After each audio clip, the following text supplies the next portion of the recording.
Assalamualaikum dear students, welcome to your channel The Anatomy Canvas. In today's class I am going to discuss with you muscles of anterior compartment of the forearm.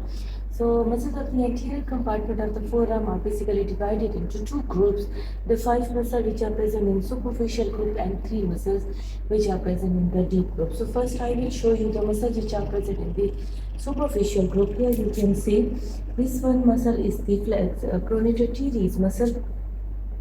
Then the flexor carpi radialis muscle, the palmaris longus muscle, this one, palmaris longus muscle, the flexor digitorum superficialis muscle, and the flexor carpi ulnaris. So these are the 5 muscles which are present in the superficial compartment of the forearm, and all of these muscles, they are taking origin from the medial epicondyle of the humerus, that is called the common flexor origin. So I will show you now each of these muscles one by one.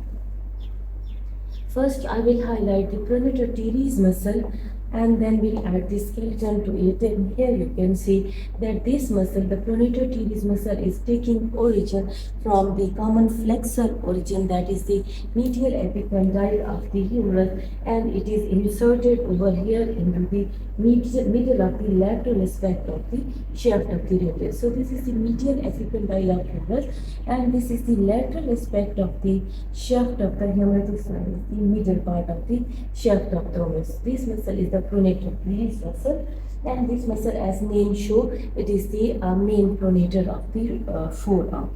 Now I will show the second muscle which are present over here. Then this muscle which is present over here, this is the flexor carpi radialis muscle.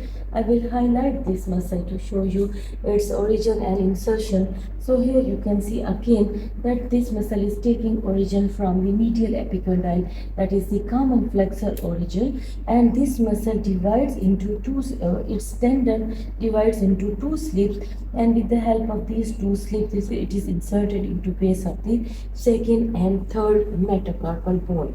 So as name indicate, also this muscle is also a flexor of the forearm. Now I will show the another muscle which are present over here. So the third muscle which is present, this one is the palmaris longus muscle. I will highlight and will show with the skeleton. So again you can see over here that this muscle is taking origin from the medial epicondyle, that is common flexor origin, and over here the flexor retiniculum and palmar aponeurosis is present. So with the help of the its tendon, it is inserted into the palmar aponeurosis. This is again the flexor of the forearm. Then the other muscle which are present over here, now I can show you the muscle which is present over here. This is the flexor digitorum superficialis muscle. I will highlight this muscle and we'll add the skeleton to it, and here you can see over here that this flexor digitorum superficialis muscle has taken 2 origin. One is the humeral origin. Here you can see, just a minute, this origin, this is the humero-ulnar origin from the medial epicondyle of the humerus, and also from the medial bud of the coronary process of the ulna, and also having the oblique origin from the radius, and this origin is from the anterior oblique line on the shaft of the radius. So humero-ulnar origin and the radial origin from medial epicondyle of the humerus and from the middle bud of the coronary process, and oblique line on middle of the shaft of the radius on its anterior surface. Then this muscle divides into 4 tendons. Here you can see the 4 tendons. These 4 tendons passes deep to the flexor retiniculum over here, and at the level of the proximal phalanx, it divides into 2 slips, and with the help of these 2 slips it is inserted into on each side in the middle phalanx. Now as the name indicates also, that this is mainly the flexor of the forearm at the wrist joint. Also it is the flexor at the middle phalanx, and also assists in flexion at the level of the proximal phalanx. So this is the flexor carpi, flexor digitorum superficialis muscle. Now I will add other muscles to it to show you the flexor carpi ulnaris muscle. This is the flexor carpi ulnaris. I will highlight it and add the skeleton. So here again you can see that this flexor carpi ulnaris muscle is also taking origin from the medial epicondyle of the humerus, and in addition to it, it is also taking origin from the olecranon process from its medial aspect. So it has origin at the two sides. Then this muscle is inserted into the pisiform bone. So this is the pisiform bone. This muscle, as it is present on medial side, so in addition to flexion, this is the main adductor of the wrist joint. Again, I will add all of the muscles of the anterior compartment, the flexor region. Just a minute. I will highlight these muscles. First, I will remove the bicipital aponeurosis and brachioradialis to have a clear view.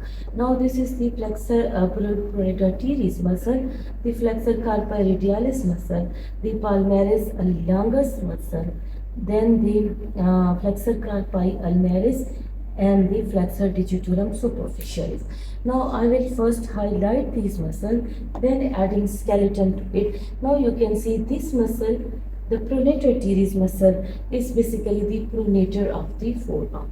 This muscle, which is the flexor carpi radialis, in addition to flexion, it is also abductor. It moves the hand towards this side, so this is mainly the abductor. Similarly, this flexor carpi ulnaris, in addition to flexion, it is the adductor of the wrist joint. So what about their nerve supply? Only the flexor carpi ulnaris is supplied by ulnar nerve. All the remaining four muscles of the superficial compartment are supplied by the medial nerve. So these are the muscles of the superficial compartment, and now I will move on to the muscles of the deep compartment. So first I will highlight all of the muscles once again. I will remove bicipital aponeurosis and flexor carpi radialis muscle.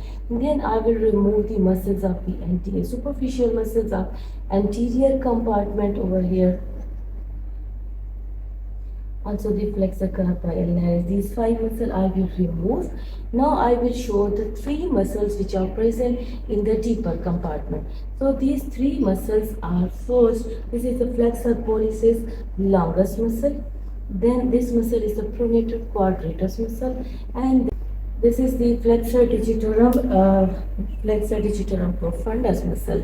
This has a long origin and it arises from the upper 3/4 of the, here is the origin of this muscle. This is the ulna and this one is the radius. So it arises from upper 3/4 of both the anterior surface, the medial surface, and the posterior border and the adjoining cord of the interosseous membrane.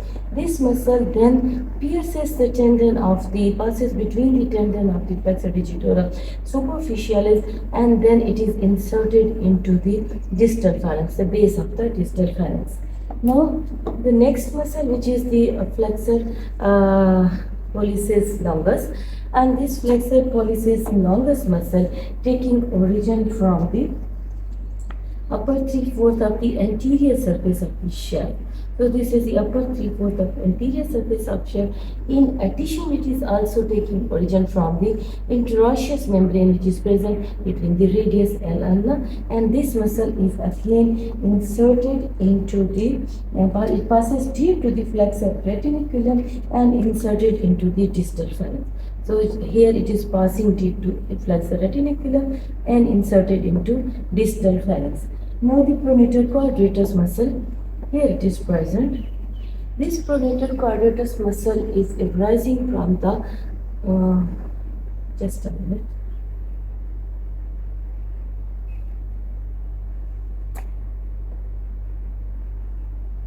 Okay.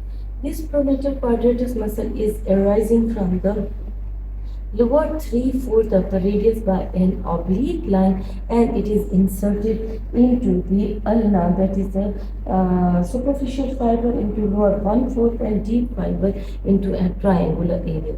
So this is the pronator quadratus. So these three muscles, the Flexor digitorum profundus, flexor carpi radialis, flexor pollicis longus, and the pronator quadratus. These three muscles are the muscles of the deep compartment of the anterior part of the arm. Then what about the nerve supply? So this flexor digitorum superficialis, it has medial half and the lateral half. Medial half of it is supplied by the ulnar nerve, and in addition to its lateral half, along with the flexor pollicis longus and pronator quadratus. So these three are supplied by the anterior interosseous nerve. So this is all about the muscles of the flexor compartment of the forearm. Thank you very much for your attention, and Allah Hafiz.